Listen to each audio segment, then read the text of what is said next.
In this work, we investigated how data scientists navigate their relationships with colleagues and clients. Data science work can be very creative, especially in the sciences, where new theories are being formed and the scope of data work that needs to be done can be very fluid. There has been a big emphasis on understanding data scientists' technical workflow, but comparatively little has been studied about the work that data scientists need to do outside of the technical aspects of their work. Specifically, we're interested in how do data scientists find common ground with their colleagues? Are data scientists and their colleagues even speaking the same language? How do people within an organization know what kinds of problems they can bring to data scientists? How do data scientists and their colleagues co-create and operationalize analysis problems? How do people perceive data scientists' technical work? And how do data scientists deal with being the bearer of bad news? In other words, how do data scientists help their colleagues cope with analysis results?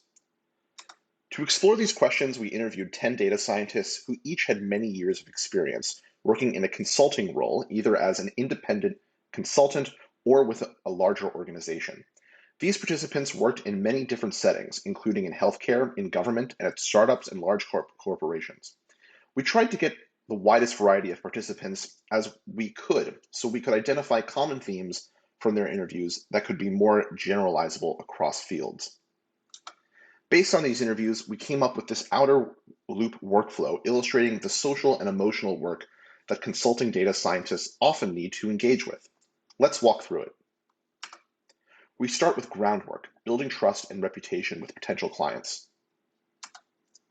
The way to build this trust is to have a proven track record of doing high quality work and accruing social capital within the organization or broader data science community. As P5 explains, I think that it was really important to have built up credibility, like an institutional reputation. So people believed that there were a lot of things I was right about before, or I had given an answer to that people had believed and made sense to them. Then to come to this kind of situation and to be able to say, I'm sorry, we can't do this. Then I have to spend the capital. It's like you earn the capital and then you spend it. Having established trust, a data scientist joins an analysis project at different stages depending on the client's needs. One common sentiment among our participants was that they felt that they were parachuting into a foreign environment whose constraints had already been established before they joined, so they needed to orient themselves before starting the technical analysis work. P1 has over 10 years of experience playing different data science roles in medical research and healthcare settings. Here she describes the ideal case of being brought in early.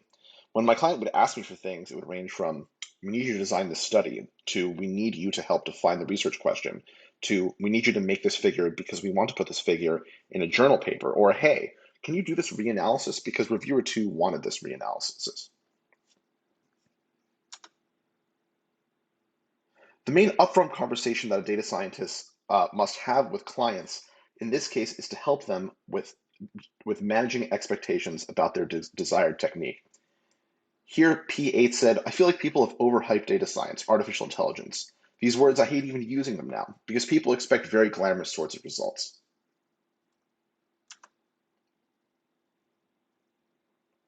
Here, P9 says that I recall one instance of someone saying, like, I have all this data and I want to show that it's significant. And I had to have moments of being like, well, they're very significant because you spend all this time running experiments, collecting that. They're very meaningful, but let's maybe unpack what that means. What P9 means by significant here is that he is reassuring the client that there is probably something meaningful that can come out of this data, although he cannot guarantee any specific set of results. There's a delicate balance between giving the client emotional reassurance that their efforts in collecting the data has been worthwhile, and also setting realistic expectations that real-world data is messy and incomplete, so they cannot guarantee any desired outcomes. All 10 data scientists that we interviewed engaged in problem framing conversations before starting analysis work, which is akin to a practice that professional designers engage in, where they question the client's initial assumptions and brainstorm with them to get at their underlying issue.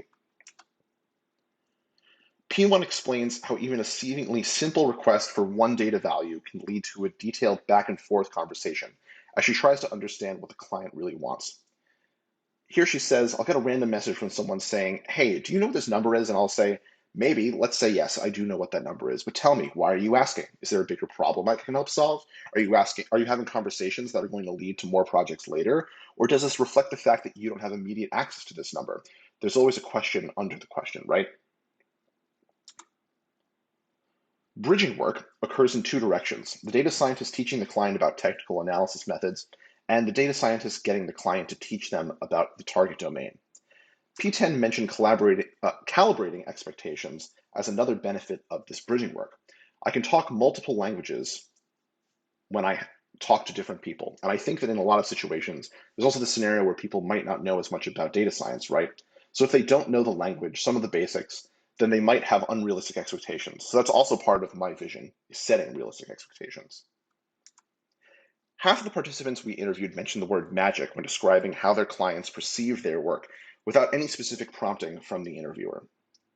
P4, who works at a research-driven medical center, took pride in his work with doctors, but also pointed out how little insight those doctors have into the data analysis process. Here he says, usually a lot of them are clinicians, like grateful physicians, who essentially think you do magic, right? They don't know how you do it, they're never going to figure out how you do it, and they're just like, that's amazing, do more. Also without prompting, many of our participants mentioned doing some informal counseling during result presentation meetings to help clients cope with unfavorable results. Here, P9 recounted his experience doing counseling, playing therapy, to reassure a client of the soundness of his results when the client had different field-specific norms. And there's definitely also like a tension of field-specific expectations or norms and your principles or values as an outside consultant or analyst. And then it gets manifested as like, my analyst did something wrong, or they didn't do what I told them. And then you just sort of feel like you're playing therapy with them, trying to reason out why what you did is actually okay. So there are two main implications for this socio-emotional workflow. The first is that relationship building and maintenance with clients is made up of many systematized interactions that are common and repeated both during an individual data scientist's career. Data scientists provide social emotional infrastructure, interpersonal scaffolding that data scientists are expected to provide for clients. A major purpose for providing this infrastructure is to avoid dysfunction and encourage better practices throughout an analysis. And second, we notice that many of the conversations and behaviors our participants described run parallel to the kinds of design processes that have been studied by ethnographers of design. Data scientists need to reconcile many competing interests, including the client's ambitions for a project, the limitations of available data sources, and constraints about time and resources available to work on an analysis. Data scientists and designers draw upon a repertoire of examples from past projects that they creatively adapt to new challenges.